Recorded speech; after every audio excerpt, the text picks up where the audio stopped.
আজকে গরম গরম কলিজা সিঙ্গারা রেসিপি শেয়ার করব আপনাদের সাথে। কলিজা কেটে খাওয়ালে নাকি মানুষের মন পাওয়া যায় না, কিন্তু আমার এই কলিজার সিঙ্গারাগুলো খাওয়ালে অবশ্যই সবার মন জয় করে নিতে পারবেন। এতটা টেস্টি এবং মজাদার, খুবই ক্রিস্পি। আবার এগুলো কিন্তু আপনি চাইলে সংরক্ষণ করেও খেতে পারবেন। সামনে আসছে রোজা, আপনারা কিন্তু বেশি করে তৈরি করে এটা রেখে দিতে পারেন। চলুন দেখে নেওয়া যাক, ঝটপটেই মুচমুচে মজাদার কলিজার সিঙ্গারা রেসিপিটা দেখে নেই। প্রথমে আমি এখানে ময়দা নিচ্ছি। এখানে আমি 2 কাপ পরিমাণে ময়দা নেব। একটু বেশি পরিমাণে তৈরি করছি সেজন্য।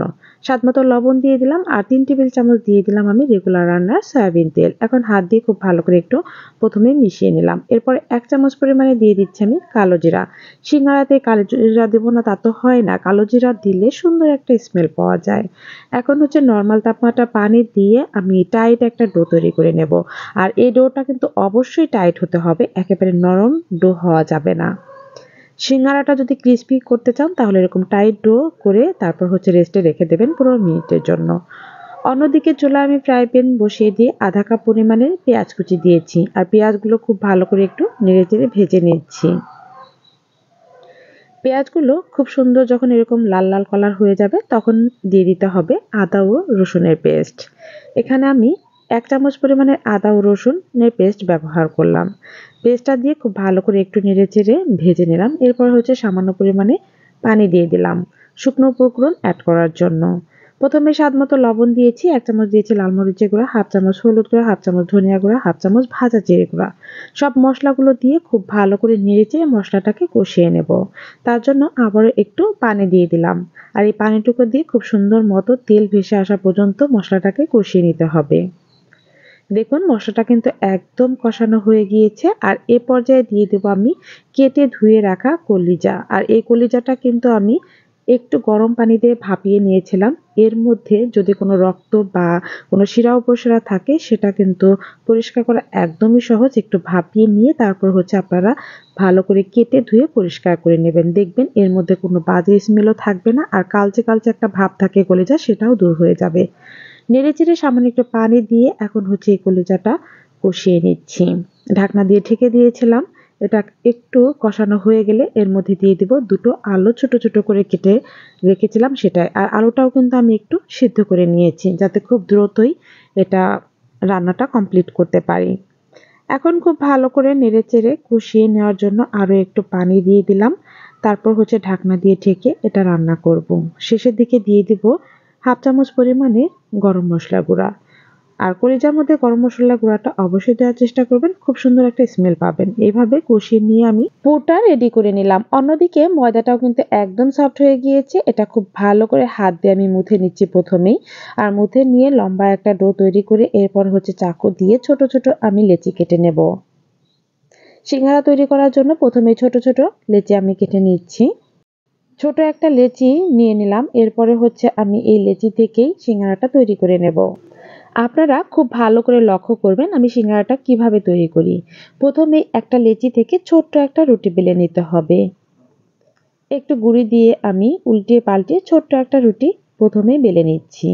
আর একটু লম্বাটে করে বেলার চেষ্টা করবেন, যেহেতু সিঙ্গারার ভাঁজটা দেওয়ার জন্য একটু লম্বাটে হলেই এটা ভালো হয়। এই যে এরকম একটা রুটি আমি বেলে নিলাম। এরপর হচ্ছে মাঝ বরাবরে প্রথমেই কেটে নিচ্ছি আর অন্য একটা বাটিতে আমি একটু পানি নিয়ে নিচ্ছি। দেখুন ভাঁজটা কিভাবে দিচ্ছি। এক পাশে উল্টিয়ে নিয়ে তারপর হচ্ছে পানি লাগিয়ে নিয়ে তারপর হচ্ছে এরকম হাত দিয়ে চেপে চেপে দিচ্ছি। খুব ভালো করে লক্ষ্য করলে আপনারাও কিন্তু তৈরি করতে পারেন। আমি আজকে সবথেকে সহজ ভাজে সিঙ্গারা তৈরি করে আপনাদের সাথে শেয়ার করব। এরপরে হচ্ছে এর মধ্যে আমি পুরটা দিয়ে দিলাম। পুরটা দিয়ে আঙুল দিয়ে একটু চেপে চেপে পুরটা একদম সেট করে নিচ্ছি প্রথমেই। তারপরে চারপাশে হচ্ছে পানি দিয়ে দিচ্ছি। পানিটা দিলে এটা খুব ভালো করে লেগে থাকবে, এটা ভাজার সময়ও খুলে যাবে না। দেখুন ছোট্ট একটা লেচি থেকে ছোট্ট একটা সিঙ্গারা একদম সহজ ভাজে রেডি হয়ে গেল। আমি আরও একটা সিঙ্গারা আপনাদের সাথে তৈরি করে শেয়ার করছি। দেখুন আমি এক পাশে ভাঁজ দিয়ে পানিটা লাগিয়ে নিয়ে তারপর হচ্ছে আঙুল দিয়ে চেপে চেপে দিচ্ছি। একটা কোণের মতো তৈরি হয়ে গিয়েছে আর কোণের মধ্যে দিয়ে দিতে হবে সেই যে কলিজার পুরটা যে রেডি করেছিলাম সেই পুরটা। বেশি করে দিলে কিন্তু খেতে বেশি ভালো লাগবে। পুরটা দিয়ে আঙুল দিয়ে একটু চেপে এটাকে সেট করে নেব প্রথমেই। তারপর হচ্ছে পানি চারপাশে হচ্ছে লাগিয়ে দেব। লাগিয়ে দিয়ে দেখুন এটা আঙুল দিয়ে চেপে চেপে লাগিয়ে দিলেই তৈরি হয়ে যাবে আরও একটু সিঙ্গারা। একদম সহজ ভাজে আজকে সিঙ্গারা তৈরি করে আপনাদের সাথে শেয়ার করলাম। দেখুন তৈরি হয়ে গেল সিঙ্গারা। আর এইভাবেই কিন্তু সবগুলো সিঙ্গারাই আমি তৈরি করে নিয়েছি। এখান থেকে কিছু সিঙ্গারা আমি ফ্রোজেন করে রাখছি আর কিছু সিঙ্গারা ভেজে নেব। এভাবে আপনারা এয়ারটাইট বক্সে রেখে ডিপ ফ্রিজে রেখে দিতে পারেন, যখন ইচ্ছা তখন ভেজে খেয়ে নিলেই হবে। আর কিছু সিঙ্গারা আমি ভেজে দেখাচ্ছি। ফ্রাই প্যানে পরিমাণ মতো আমি তেল দিয়েছি। তেলের পরিমাণটা একটু বাড়িয়ে দেওয়ার চেষ্টা করবেন, এটা ডুবো তেলে ভাজলেই বেশি ক্রিস্পি হয়। একে একে সিঙ্গারাগুলো দিয়ে দিলাম, তারপর হচ্ছে মিডিয়াম আঁচে এগুলো ভেজে নেব উল্টিয়ে পাল্টিয়ে। এক পিঠে একটু কালার হলেই উল্টিয়ে দেবেন অন্য পিঠে, যাতে করে সব জায়গায় তেলটা খুব ভালোভাবে লাগতে পারে। সিঙ্গারাটা ভাজতে বেশি সময় লাগবে না, পুরটা যেহেতু রান্না করাই আছে, উপরের অংশটা ভাজতে একদমই কম সময় লাগে। 3 থেকে 4 মিনিট হলেই সিঙ্গারাটা কিন্তু একদম ক্রিস্পি হয়ে ভাজা হয়ে যায়। উল্টিয়ে পাল্টিয়ে আমি ভেজে নিচ্ছি। দেখতেই পাচ্ছেন সিঙ্গারার কালারটা কিন্তু চেঞ্জ হয়ে এসেছে। কতটা সহজভাবে আপনাদের এই সিঙ্গারা রেসিপিটা শেয়ার করলাম। আপনারা কিন্তু যে কেউ তৈরি করে এটা খেতে পারবেন এবং সবাইকে পরিবেশন করতে পারবেন। এখনই তেল ঝরিয়ে আমি এই সিঙ্গারাগুলো তুলে নিচ্ছি। আর এইভাবেই কিন্তু সবগুলো সিঙ্গারা আমি ভেজে নেব।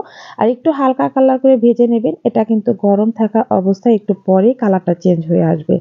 দেখেই বুঝতে পারছেন কতটা লোভনীয় হয়েছে সিঙ্গারাগুলো আর ভীষণ ক্রিস্পি হয়েছে। এইভাবে আপনারা তৈরি করে এটা সংরক্ষণও করতে পারবেন, আবার গরম গরম ভেজে নিয়ে সবাইকে পরিবেশন করতে পারবেন। রেসিপিটা কেমন লাগলো তা অবশ্যই কমেন্টসে জানাবেন।